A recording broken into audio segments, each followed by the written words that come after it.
اسی طرح کسی آدمی نے خواب میں یہ دیکھا کہ اللہ تبارک و تعالی اور اس کے درمیان میں پردہ حائل ہے، کوئی رکاوٹ حائل ہے، تو پھر اس کی تعبیر یہ ہے کہ خواب دیکھنے والا گناہ کبیرہ کا مرتکب ہوگا، کوئی بہت بڑا گناہ کرے گا۔ اسی طرح اگر کسی آدمی نے خواب میں اللہ تبارک و تعالی کو غصے کی حالت میں دیکھا، یا یوں دیکھا کہ وہ اللہ کا نور ہے لیکن اس نور کو برداشت نہیں کر پا رہا، اس کے جسم پر لرزہ طاری ہے، خوف زدہ ہوا کھڑا ہے، تو پھر اس کی تعبیر یہ ہے کہ یہ کوئی گناہ کا ارتکاب کرے گا اور بدعات میں مبتلا ہوگا، فسق و فجور کے اندر پڑے گا۔ اسی طرح اگر کوئی آدمی خواب میں اللہ کو اپنے سے ہم کلام ہوتے ہوئے دیکھے تو اس کی ایک تعبیر یہ بھی ہے کہ اللہ پاک اس کو ڈرا رہے ہیں، گناہوں سے روک رہے ہیں اور اس کو اپنے طرف متوجہ کر رہے ہیں۔ اسی طرح اگر کسی آدمی نے خواب میں یہ دیکھا کہ اللہ تبارک و تعالیٰ اس سے حدیث پاک بیان کر رہے ہیں، تو پھر اس کی تعبیر یہ ہے کہ یہ خواب دیکھنے والا قرآن پاک کی کثرت سے تلاوت کرے گا۔ اسی طرح اگر کسی آدمی نے خواب میں دیکھا کہ اللہ تبارک و تعالیٰ نے اپنا دست مبارک، جیسے اللہ کی شان ہے، اس کے سر پر رکھا، اپنے سر پر اللہ کے دست مبارک کو رکھے ہوئے دیکھے، تو پھر اس کی تعبیر یہ ہے کہ اللہ پاک اس کو اپنے مقرب اور اپنے محبوب بندوں میں شامل فرمائیں گے، لیکن مرتے دم تک مصائب اور آفات اور آزمائشیں اس پر آتی رہیں گی۔ اسی طرح اگر کسی آدمی نے خواب میں اللہ تبارک و تعالیٰ کو اپنے بھائی، والد یا کسی رشتہ دار کی شکل میں دیکھا اور اس کو اپنے ساتھ مہربانی کرتے ہوئے دیکھا، تو پھر اس کی تعبیر یہ ہے کہ یہ کسی مصیبت میں اور فتنے میں مبتلا ہوگا۔ اسی طرح اگر کسی آدمی نے خواب میں اللہ کو کسی مکان میں، کسی علاقے میں، کسی شہر میں اترتے دیکھا، نازل ہوتے دیکھا، تو پھر اس کی تعبیر یہ ہے کہ ان جگہوں میں، ان گھروں میں، ان مکانوں میں عدل عام ہوگا اور اللہ کے حکم سے خیر و برکتیں عام ہوں گی، بہت زیادہ ہوں گی۔ اور اگر اللہ تبارک و تعالیٰ کو کسی علاقے، مکان یا شہر میں ناراضگی کی حالت میں اترتے ہوئے دیکھا، تو پھر اس کی تعبیر یہ ہے کہ ان علاقے والوں کے لیے، اس جگہ والوں کے لیے ہلاکت اور بربادی ہے، اس علاقے میں کوئی مصائب، آلام، آفتیں آئیں گی، کوئی مختلف قسم کی امراض اور وبائیں پھیلیں گی۔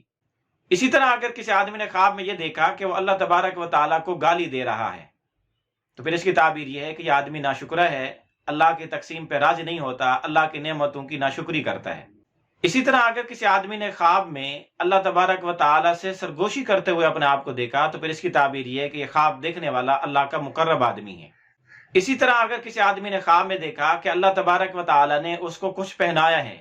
تو پھر اس کی تعبیر یہ ہے کہ اس کو زندگی بھر غم، بیماری اور تکالیف پہنچیں گی، لیکن اللہ پاک اس کو اجر عظیم بھی عطا فرمائیں گے۔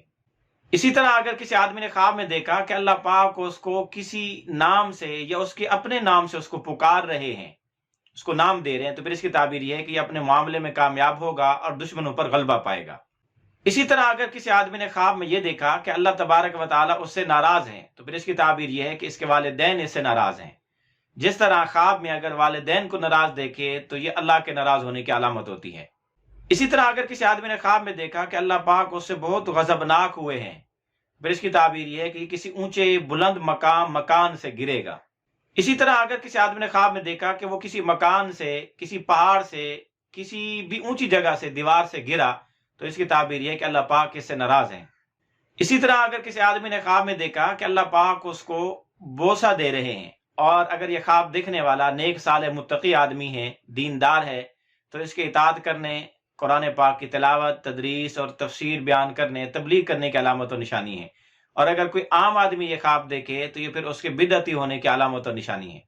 اسی طرح اگر کسی آدمی نے خواب میں دیکھا کہ اللہ پاک اس کو بلا رہے ہیں، آواز دے رہے ہیں اور یہ ان کو جواب بھی دے رہا ہے، تو پھر اس کی تعبیر یہ ہے کہ یہ انشاءاللہ العزیز حج کرے گا، حج پہ ضرور جائے گا۔